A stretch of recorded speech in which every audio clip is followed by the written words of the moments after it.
Hi, Steve. My name is Sean Everett. I'm the website analysis expert over at Zucore Marketing. Thank you so much for talking with Eric. He sent your website to me for analysis, and thanks for letting me do that. Now, first off, it looks like you have just designed your website for the phone, which I think is kind of brilliant. Designed a website recently, and on the big screen, it was spectacular with moving images and all sorts of things. But most people saw it on their phone, so I did a lot of work for nothing. I think you guys did well.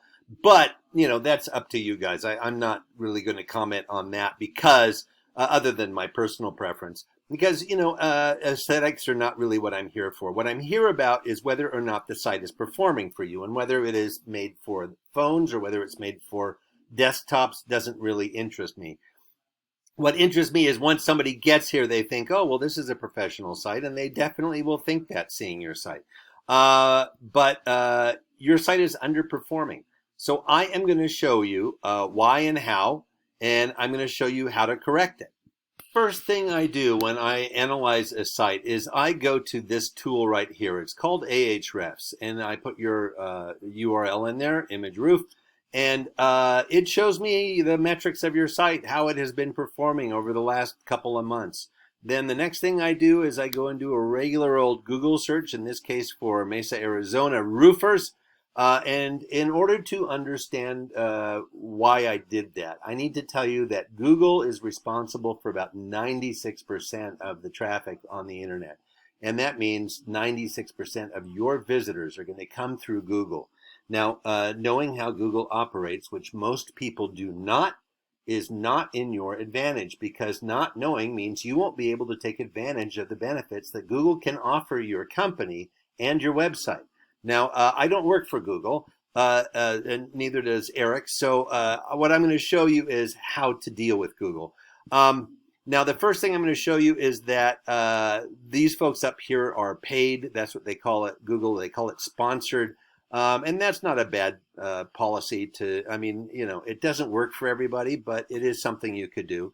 Now, here is what we call the map pack. These three right here. Well, actually, that's so weird because Overson paid to be here and they're already here. But these three folks here did something that the folks down here did not do or did not do well, and that is they filled out a Google Business Profile. Now, Google Business Profile is like any other online profile. It asks for, the year you started your business, your hours on a daily basis, your website, obviously, and it asks you to prove that you own the website. There's a lot of boxes to fill in. Doing it thoroughly, doing it precisely could confer you a spot up here. It would be something that you could do yourself. However, it's probably best left to somebody with some experience and expertise, because the end result you would want is to be up here near the top of a Google search. There is a monetary benefit to being at the top of a Google search. Now, this Google algorithm that I was telling you about, this is the first thing that it wants. It wants two more things after this, and that will help it determine where your placement goes on a Google search. Now, the first actual contractor that I run across underneath the map pack, in this area here we call the organic search results, is Mesa Roofing LLC. Now, I'm going to show you their site, and here's your site. I'm going to select all, copy, and paste into this word counter. Boom. There we go. 74 words. Men of little words. Now, here we go. This is their website, 252. Now, interestingly enough, and this might be where the design for a mobile phone might not come in handy, Google wants you to have 1,500 words on your web page. And the reason for that is they want that whoever has typed something into a Google search to be educated about whatever that thing was they typed in. And that being the case, they have determined that 1,500 words is the minimum amount of words necessary. And I don't know where they came up with that figure, but that is what they believe. So that is something to consider. And believe it or not, going on a web page and adding a bunch of words is not that big of a deal.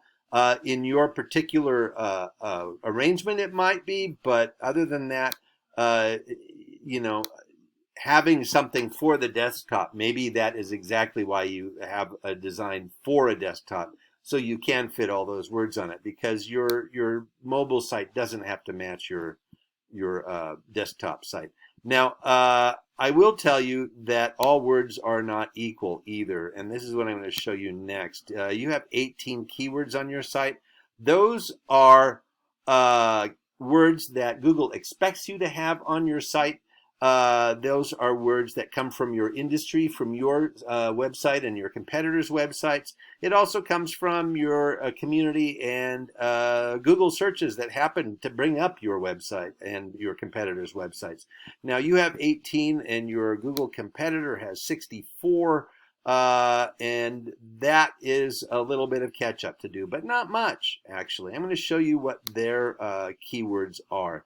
And this is not by any stretch a full list, but Mesa Roofing, roofing companies may say, it looks like a bunch of the same thing over and over again, which it kind of is. But I need to point out that the Google algorithm does not know our language. So it does not know the difference between contractor or contractors. Roofing, roofer, roof are all different to it. It does not care. It's looking for words that it's been told to look for, that it determined itself to look for. And that is what it is looking for. So oftentimes it's not necessarily always about what's in your industry. Like it might have something about losing, the granules on the tile, or it might be something about sun, or it might be something about installing solar. I don't know. But it's not always just about the word roofing and the cities that you serve. But now that is just a smattering of those. Now the next thing I need to tell you about are backlinks. Backlinks is where your site appears on someone else's site and there is a link back to yours. For instance, say Yellow Pages. If you have a listing there and your website is listed on that, they have a link back to you. Now you have 22 different domains that you are on and your competitor has only 11. So let's look at what those are, and maybe I can tell you why their lesser number is beating you out. Oh, wow, they lost yellowpages.com. This is an opportunity for you. It's so funny that I mentioned yellowpages.com because I didn't know what was here. Local.yahoo, Superpages, GTE, ArizonaRoofing.org. So there are some, but you want all of yours mostly to be in the 70s, 80s, and 90s. Now, they only have 3, and I can right off the top of my head think of about 20 that are rated in the 90s. This rating, by the way, is the domain rating, and that is the same rating like you have, and this is based upon the number. You have a rating of 8, which is good, based upon your backlinks. Now, these folks have a rating of 90 on a scale of 0 to 100. Because a lot of other pages refer to their pages. There is a backlink for them on a lot of different pages. So that's why they have such a high domain rating. And those are exactly the ones that you want to stay on. Now, what this all comes down to is this. You had 3 visitors last month. That is down 3. So you had 6 the month before that. 3 visitors this month, 6 the month before. And this is what your competitor had, 190. And that's down 15 from the month before. That is about 63 times more traffic than you have on your site per month. Now, I'm not saying that every single one of these, visitors is going to turn into a request for an estimate or a client, but the odds are greater, 63% greater, that 190 is going to get more ability than 3. Now, this is exactly the result of where they are placed in this